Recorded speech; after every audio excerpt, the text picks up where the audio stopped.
Breaking MUDA ಕೇಸ್ನಲ್ಲಿ ಬಚಾವ್ ಆದ್ರ ಸಿಎಂ ಸಿದ್ದರಾಮಯ್ಯನವರು. ಹಾಗಾದ್ರೆ ಮುಡಾ ಕೇಸ್ನಲ್ಲಿ ಕಂಪ್ಲೀಟ್ ಆಗಿ ಬಚಾವ್ ಆದ್ರ ಅನ್ನುವ ಕುತೂಹಲ. ಸಿಬಿಐ ತನಿಖೆಗೆ ಕೋರಿದ್ದಂತಹ ಅರ್ಜಿ ಹೈಕೋರ್ಟ್ನಲ್ಲಿ ವಜಾಗೊಂಡಿದೆ. ಸ್ನೇಹಮಯಿ ಕೃಷ್ಣಗೆ ಕಾನೂನಾತ್ಮಕ ಹೋರಾಟದಲ್ಲಿ ಹಿನ್ನಡೆಯಾಗಿದೆ. ಸುಪ್ರೀಂ ಕೋರ್ಟ್ ಮೊರೆ ಹೋಗ್ತಾರಾ ಸ್ನೇಹಮಯಿ ಕೃಷ್ಣ ಅನ್ನುವ ಕುತೂಹಲ ಇದೆ. ಈಗಾಗಲೇ ಸುಪ್ರೀಂ ಮೊರೆ ಹೋಗೋದಾಗಿ ಕೃಷ್ಣ ಕೂಡ ಹೇಳಿಕೆಯನ್ನು ಕೊಟ್ಟಿದ್ದಾರೆ. ಕಂಪ್ಲೀಟ್ ಆಗಿ ಬಚಾವ್ ಆದ್ರ ಹಾಗಾದ್ರೆ ಮುಡಾ ಕೇಸ್ನಲ್ಲಿ ಎಸ್ ಹನುಮಂತ್, ಮುಖ್ಯವಾಗಿ ಈ ಘಟನೆ ಇವತ್ತಿನ ತೀರ್ಪನ್ನು ನೋಡೋದಾದ್ರೆ ಲೋಕಾಯುಕ್ತ ತನಿಖೆಯನ್ನ ಆಧರಿಸಿ, ಅಂದ್ರೆ ನೀವು ಈಗಾಗಲೇ ಹೇಳ್ತಾ ಇದ್ರು ಲೋಕಾಯುಕ್ತ ತನಿಖೆ ನಡೆಸ್ತಾ ಇದೆ, ಸಿಬಿಐ ತನಿಖೆ ಬೇಡ ಅಂತ ಹೇಳಿರುವಂಥದ್ದು. ಈ ತೀರ್ಪನ್ನ ನೋಡಿ ಹೇಳೋದಾದ್ರೆ ಸ್ನೇಹಮಯಿ ಕೃಷ್ಣ ಅವರ ಮುಂದಿರುವಂಥ ಆಯ್ಕೆಗಳೇನು, ಮತ್ತೊಂದು ಕಡೆ ಸಿದ್ದರಾಮಯ್ಯವರು ಕಂಪ್ಲೀಟ್ ಆಗಿ ಬಚಾವ್ ಆದ್ರೆ ಈ ಕೇಸ್ನಲ್ಲಿ ಅಂತ. ಮೂಡಾ ಪ್ರಕರಣದಲ್ಲಿ ತಾತ್ಕಾಲಿಕ ರಿಲೀಫ್ ಅಂತಂದು ಹೇಳಿದ್ರೆ ತಪ್ಪಾಗ್ಲಿಕ್ಕಿಲ್ಲ. ಯಾಕೆಂತಂದು ಹೇಳಿದ್ರೆ ಮೊದಲಿಂದನೂ ಕೂಡ ನಾನು ಆಗ್ಲೇ ಹೇಳ್ತಾ ಇದ್ದಿ, ಕಾನೂನಾತ್ಮಕ ಹೋರಾಟ, ರಾಜಕೀಯ ಹೋರಾಟ. ರಾಜಕೀಯ ಹೋರಾಟದಲ್ಲಿ ಒಂದಷ್ಟು ಬ್ರೇಕ್ ಸಿಕ್ಕರೂ ಕೂಡ ಕಾನೂನಾತ್ಮಕ ಹೋರಾಟ ನಿರಂತರವಾಗಿ ನಡೀತು. ಆ ಕಾರಣಕ್ಕಾಗಿಯೇ ಸರ್ಕಾರದ ಪರವಾಗಿ ಕಪಿಲ್ ಸಿಬಾಲ್ ಅವರು ವಾದ ಮಾಡಿದ್ರು, ಇವರ ವೈಯಕ್ತಿಕವಾಗಿ ಸಿದ್ದರಾಮಯ್ಯ ಅವರ ಪರವಾಗಿ ಅಭಿಷೇಕ್ ಮನು ಸಿಂಘ್ವಿ ಅವರು ವಾದ ಮಾಡಿದ್ರು. ಅದೇ ರೀತಿಯಾಗಿ ಪಾರ್ವತಮ್ಮ ಅವರ ಪರವಾಗಿ ಪಾರ್ವತಿ ಅವರ ಪರವಾಗಿ ಕೂಡ ವಾದವನ್ನು ಮಾಡಿದ್ರು. ಹಿಂಗೆ ವಿವಿಧ ರೀತಿಯಲ್ಲಿ ವಾದಗಳನ್ನು ಕೋರ್ಟ್ಗೆ ಮನವರಿಕೆ ಮಾಡುವಂಥ ಕೆಲಸವನ್ನು ಮಾಡಿದ್ರು ಸಿ ಎಂ ಸಿದ್ದರಾಮಯ್ಯ ಅವರು.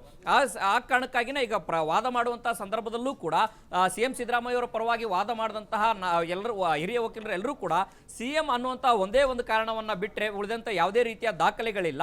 ಮತ್ತು ಸಿಬಿಐ ತನಿಖೆ ವಹಿಸುವಂತಹ ಪ್ರಕರಣ ಇದಲ್ಲ. ಯಾಕೆಂತಂದು ಹೇಳಿದ್ರೆ ಅಲ್ಲಿ ಬೇರೆ ಬೇರೆ ಪ್ರಕರಣಗಳು ಗಂಭೀರ ಸ್ವರೂಪವಾದಂತಹ ಪ್ರಕರಣಗಳಲ್ಲಿ ತನಿಖೆಯನ್ನು ಕೊಡಬೇಕಾಗತ್ತೆ.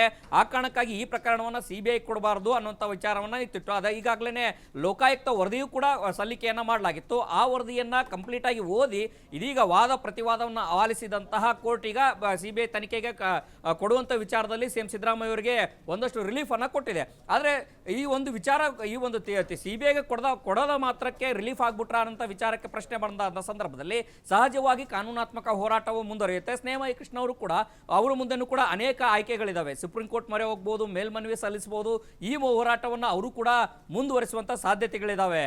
ಮಹೇಶ್, ಮತ್ತು ಮುಖ್ಯವಾಗಿ BS ಯಡಿಯೂರಪ್ಪನವರ ಪ್ರಕರಣದಲ್ಲೂ ಕೂಡ ಈಗ ರಿಲೀಫ್ ಸಿಕ್ಕಿರುವಂಥದ್ದು ಪೋಕ್ಸೋ ಪ್ರಕರಣಕ್ಕೆ ಸಂಬಂಧಪಟ್ಟಂತೆ. ಯಾವ ರೀಸನ್ ಏನು ಅಂತ ಹೇಳಿ, ಯಾಕೆಂತ ಹೇಳಿದ್ರೆ ಪೋಕ್ಸೋ ಪ್ರಕರಣ ಅಂತ ಹೇಳಿದ್ರೆ ದಾಖಲಾದ ತಕ್ಷಣ ಅರೆಸ್ಟ್ ಆಗಬೇಕಿತ್ತು, ಬಟ್ BS ಯಡಿಯೂರಪ್ಪನವರಿಗೆ ರಿಲೀಫ್ ಸಿಕ್ಕಿದೆ ಅಂತ. ಮಹೇಶ್, ಯಡಿಯೂರಪ್ಪ ಅವರ ವಿಚಾರಕ್ಕೆ ಬಂದಂಥ ಸಂದರ್ಭದಲ್ಲಿ ಫೋಕ್ಸೋ ಪ್ರಕರಣ ಸದಾಶಿವನಗರ ಪೊಲೀಸ್ ಠಾಣೆಯಲ್ಲಿ FIR ದಾಖಲಾಗುತ್ತೆ. FIR ದಾಖಲಾದ ನಂತರದಲ್ಲಿ ಈ ಪ್ರಕರಣದ ಗಂಭೀರ ಸ್ವರೂಪದ, ಯಾಕೆಂದ್ರೆ ಬೇರೆ ಯಾರೋ ಆಗಿದ್ರೆ ಈ ವಿಚಾರವನ್ನ ಒಂದಷ್ಟು ಆಕ್ಷನ್ ಅನ್ನು ತೆಗೆದುಕೊಳ್ತಾ ಇದ್ರು. ಇದು ಮಾಜಿ ಮುಖ್ಯಮಂತ್ರಿ ಯಡಿಯೂರಪ್ಪ ಅವರ ವಿರುದ್ಧ ಈ ರೀತಿಯ ಗಂಭೀರವಾದಂತಹ ಆರೋಪ ಬಂದಿರುವಂತಹ ಕಾರಣಕ್ಕಾಗಿ CID ತನಿಖೆಗೆ ಸರ್ಕಾರ ವಹಿಸಿತ್ತು. CID ಅಧಿಕಾರಿಗಳ ಮುಂದೆನೂ ಕೂಡ BS ಯಡಿಯೂರಪ್ಪನವರು ಹಾಜರಾಗಿ ತಮ್ಮ ಹೇಳಿಕೆಗಳನ್ನು ಕೂಡ ದಾಖಲು ಮಾಡಿದ್ರು. ಇಂಡೋರ್ ಕೋರ್ಟ್ನಲ್ಲಿ ಈ ವಿಚಾರಣವನ್ನ ಮಾಡಿದಂತಹ ಕೋರ್ಟ್ ಇದೀಗ ತೀರ್ಪನ್ನ ಕೊಟ್ಟಿರುವಂಥದ್ದು ಏನಂತಂದು ಹೇಳಿದ್ರೆ, ಈ ಒಂದು ನಿರೀಕ್ಷಣಾ ಜಾಮೀನು ಏನಿದೆ ಆ ನಿರೀಕ್ಷಣಾ ಜಾಮೀನನ್ನು ಕೂಡ ಕೋರ್ಟಿಗೆ ಮಂಜೂರು ಮಾಡಿರುವಂಥದ್ದು. ಆದರೆ ಫೋಕ್ಸೋ ಪ್ರಕರಣದಲ್ಲಿ ಒಂದಷ್ಟು ವಿಚಾರಗಳನ್ನ ಸತ್ಯಾಸತ್ಯತೆಗಳೇನಿದಾವೆ ಅನ್ನುವಂಥ ವಿಚಾರಣವನ್ನ ಮಾಡಿರುವಂತಹ ಕೋರ್ಟ್ ಈಗ ನಿರೀಕ್ಷಣಾ ಜಾಮೀನಿಗೆ ಒಂದು ಅನುಮತಿ ಕೊಟ್ಟಿರುವಂಥದ್ದು. ಮಹೇಶ್, ಧನ್ಯವಾದ ದುರ್ಗಾ ತಮ್ಮೆಲ್ಲ ಮಾಹಿತಿಗಾಗಿ. ಒಂದು ಕಡೆ BS ಯಡಿಯೂರಪ್ಪನವರಿಗೆ ಪೋಕ್ಸೋ ಪ್ರಕರಣದಲ್ಲಿ ದೊಡ್ಡ ರಿಲೀಫ್ ಸಿಕ್ಕಿದೆ. ಅದೇ ರೀತಿಯಾಗಿ ಮುಡಾ ಹಗರಣಕ್ಕೆ ಸಂಬಂಧಪಟ್ಟಂತೆ CBI ತನಿಖೆಯಿಂದ CM ಸಿದ್ದರಾಮಯ್ಯನವರು ಪಾರಾಗಿದ್ದಾರೆ. ಬಟ್ ಕಾನೂನಾತ್ಮಕ ಹೋರಾಟ ಮುಂದುವರಿಯುತ್ತೆ ಸ್ನೇಹಮಯಿ ಕೃಷ್ಣ ಅವರಿಂದ ಕೂಡ.